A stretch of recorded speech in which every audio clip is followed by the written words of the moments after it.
नमस्कार, मी अमित काळे न्यूज डंकामध्ये आपलं मनापासून स्वागत करतो। मित्रांनो, स्वातंत्र्यानंतर देशावर राज्य काँग्रेसने केलं। 70 वर्ष काँग्रेस पक्ष सत्तेत होता आणि या सत्तेच्या काळामध्ये देशातल्या सर्वसामान्य नागरिकांनी घोषणांचा पाऊस हा अनुभवलेला आहे। अनेक घोषणा काँग्रेसच्या काळामध्ये लोकप्रिय घोषणा या तत्कालीन सरकारने केलेल्या होत्या, मात्र त्याची अंमलबजावणी किती झाली हा संशोधनाचा विषय आहे। कारण प्रत्यक्षात त्याचा दृश्य परिणाम हा म्हणावा तसा दिसून आला नाही। आपल्याला आठवत असेल, स्वर्गीय पंतप्रधान राजीव गांधी हे स्वतःच असं म्हणालेले होते की केंद्र सरकारकडून 1 रुपया जेव्हा जातो तेव्हा शेवटच्या माणसापर्यंत केवळ त्यातले 15 पैसे हे पोहोचत असतात। याचा अर्थ 85 पैसे हे मधल्यामध्ये गायब होत असतात, म्हणजेच हा भ्रष्टाचार होत असतो। अनेक प्रकरणे अशी भ्रष्टाचाराची या माध्यमातून समोर येतील। सर्वात लोकप्रिय घोषणा ही काँग्रेसच्या राजवटीत स्वर्गीय पंतप्रधान इंदिरा गांधी यांच्या राजवटीमध्ये करण्यात आलेली होती, ती म्हणजे गरिबी हटाव। वस्तुतः देशातली गरिबी किती हटली किंवा देशातला गरिबीच्या रेषेच्या वर किती आला हा विषय विचार करण्यासारखा आहे। त्याचं कारण असं आहे की स्वातंत्र्याच्या 70 वर्षानंतर सुद्धा काँग्रेसच्या राजवटीमध्ये रोजगार हमी योजनेला प्रचंड ताकद ही काँग्रेसने दिलेली होती। इतक्या वर्षांच्या सत्ता काळामध्ये देशातल्या गरिबीचे निर्मूलन करण्यामध्ये काँग्रेसला अपयश आलं, त्यामुळेच रोजगार हमी योजनेवर लोकांना कामाला जावं लागलं। एका राज्यापुरती असलेली ही योजना UPA 2च्या काळामध्ये म्हणजेच 2005 मध्ये या योजनेचं कायद्यात रूपांतर करण्यात आलं आणि योजना देशभर राबवण्यात आली। याचा अर्थ या देशात रोजगाराची गरज आहे। रोजगार हमी योजनेवर काम करणारा मजूर हा गरिबीच्या रेषेखालीच आहे, हाच त्यामागचा स्पष्ट असा अर्थ आहे।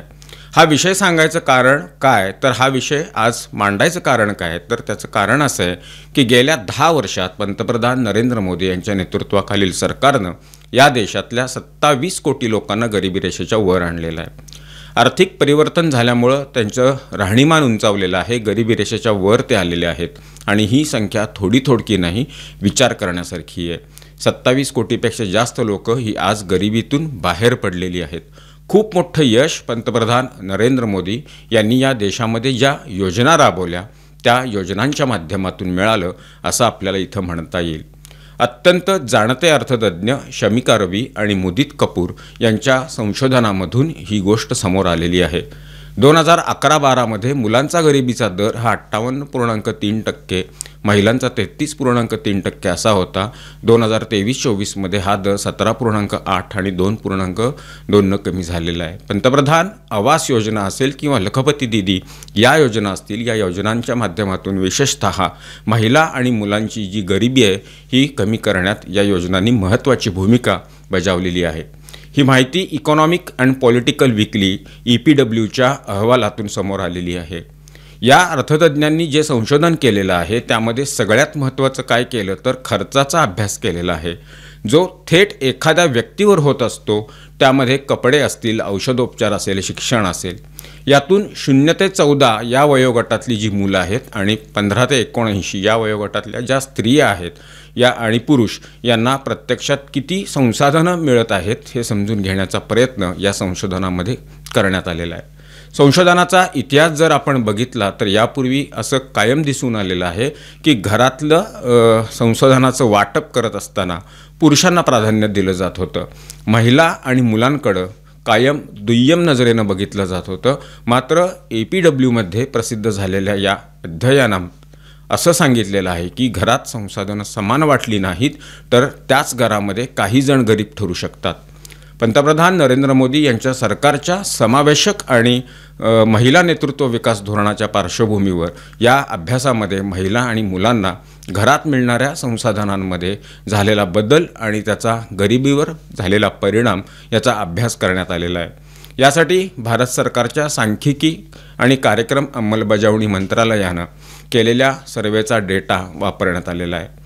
मी मगाशी म्हटलं की गेल्या 10 वर्षांमध्ये 27 कोटीपेक्षा अधिक लोक गरिबीतून बाहेर पडले, तर यामध्ये मुख्य निदर्शक हे काय मोजण्यात आलं तर गरिबीचा दर एकूण लोकसंख्येतून किती टक्के लोक गरीब आहेत त्यानंतर गरिबीचं अंतर, गरीब व्यक्तीचा खर्च गरीब रेषेपेक्षा किती कमी आहे आणि गरिबीमधून बाहेर पडलेले लोक 2011-12 ते 2023-24 या दरम्यान गरिबीतून बाहेर पडलेल्यांची संख्या हे बघण्यात आलेली आहे.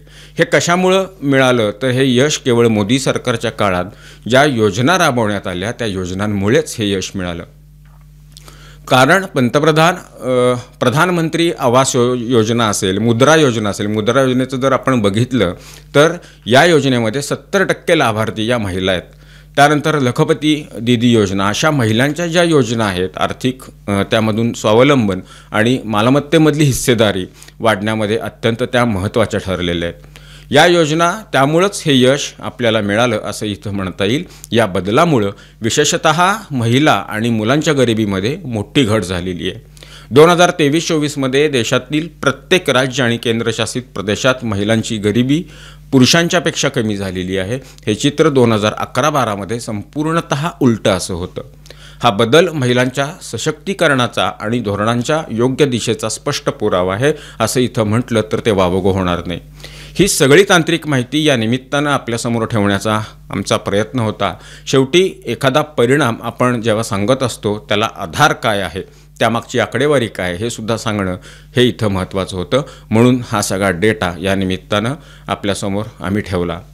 आपण आज बघतोय देशात निवडणुका, EVM, निवडणूक आयोग, मतदार यादी या विषयावरून जे राजकारण सुरू आहे. सध्या बिहार राज्याची विधानसभा निवडणूक लागलेली आहे आणि या निवडणुकीच्या निमित्तानं पुन्हा एकदा EVMचा विषय असेल, निवडणूक आयोगाचा विषय असेल, हा विरोधी पक्षांनी समोर आणलेला आहे. आपल्या काळात आपण काय केलं हे सांगण्यासारखं उदाहरणच नाही, त्यामुळं ते आपण सांगू शकत नाही. जिथं जिथं काँग्रेसची राज्य आहेत किंवा विरोधी पक्षांची राज्य आहेत त्या राज्यांमध्ये सर्वसामान्य नागरिकांची अवस्था काय आहे, तिथल्या विकास कामांची अवस्था काय आहे हे खरं तर बघण्याची आवश्यकता आहे. मात्र सर्वसामान्य नागरिकांचं लक्ष हे त्या विषयापासून दुर्लक्षित करण्यासाठी EVM सारखे घासून गुळगुळीत झालेले विषय पुन्हा पुन्हा उकरून काढून नव्यानं काही संभ्रम निर्माण करण्याचा प्रयत्न या देशातला विरोधी पक्ष हा करतोय असं या निमित्तानं स्पष्ट जाणवतं. अक्षरशः आता जर इथून पुढच्या काळामध्ये EVMमुळे निवडणुका भारतीय जनता पक्षानं जिंकल्या असं जर कोण म्हणालं तर या देशातला सर्वसामान्य नागरिक हा त्या विधानावर खदखदून हसल्याशिवाय राहणार नाही. कारण आपण बघितलेलं आहे की 2024मध्ये ज्या लोकसभा निवडणुका झाल्या त्या लोकसभा निवडणुकांमध्ये काँग्रेस असेल किंवा अन्य विरोधी पक्ष असतील यांना त्यांच्या अपेक्षेपेक्षा जास्त जागा मिळालेल्या होत्या.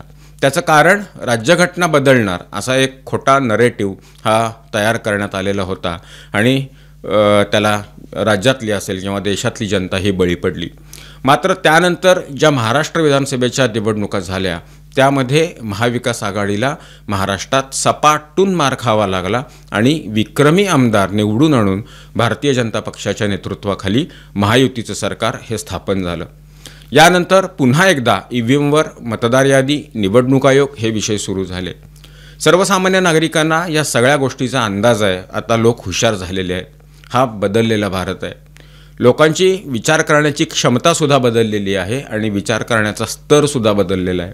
त्यांना हे कळतंय की असा कुठला EVM हॅक होणं किंवा मतदार यादीमध्ये घोळ होऊन असे प्रकार होऊ शकत नाहीत. ज्या वेळेला विरोधी पक्ष निवडणुकांमध्ये जिंकत असतो त्यावेळेला या विषयाची चर्चासुद्धा अजिबात होत नाही. मात्र भारतीय जनता पक्षाला ज्या वेळेला यश मिळतं, निवडणुकात ते जिंकतात, त्यावेळेला मात्र बोलण्यासारखं दुसरं काही नसल्यामुळं असे विषय चर्चेला आणले जातात. हे सांगण्याचं कारण काय आहे तर एकीकडं पंतप्रधान नरेंद्र मोदी यांच्या नेतृत्वाखाली असणाऱ्या सरकारनं कामावर लक्ष केंद्रित केलेलं आहे.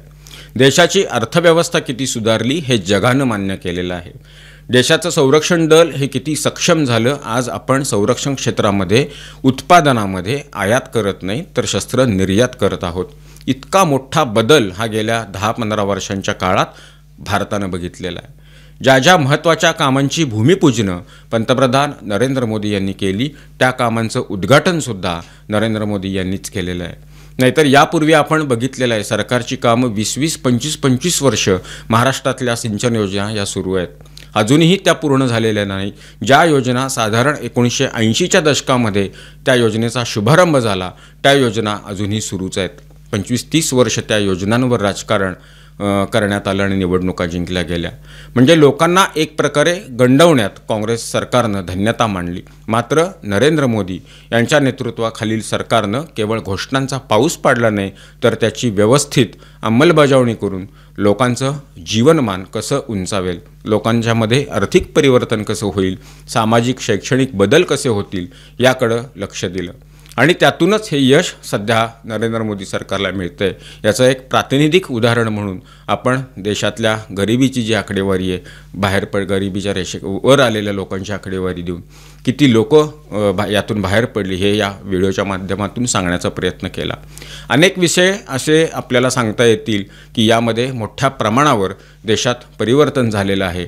टीका याकडं नरेंद्र मोदी सरकार लक्ष देत नाही. आपला जो फोकस आहे, आपल्याला जे करायचं आहे ते त्या दृष्टीनं वाटचाल करत राहणं आणि त्याचा परिणाम लोकांच्यापर्यंत पोहोचवणं हाच अजेंडा नरेंद्र मोदी सरकारचा आहे, हे एका अहवालातून स्पष्ट होतं. ही माहिती, हा व्हिडिओ आपल्याला कसा वाटला याबद्दलची आपली मतं काय आहेत ते कमेंट बॉक्समध्ये नोंदवून जरूर कळवा. व्हिडिओ आवडला असल्यास तो लाईक करा, शेअर करा आणि आमचं चॅनल आठवणीनं सबस्क्राईब करायला विसरू नका. धन्यवाद आणि नमस्कार.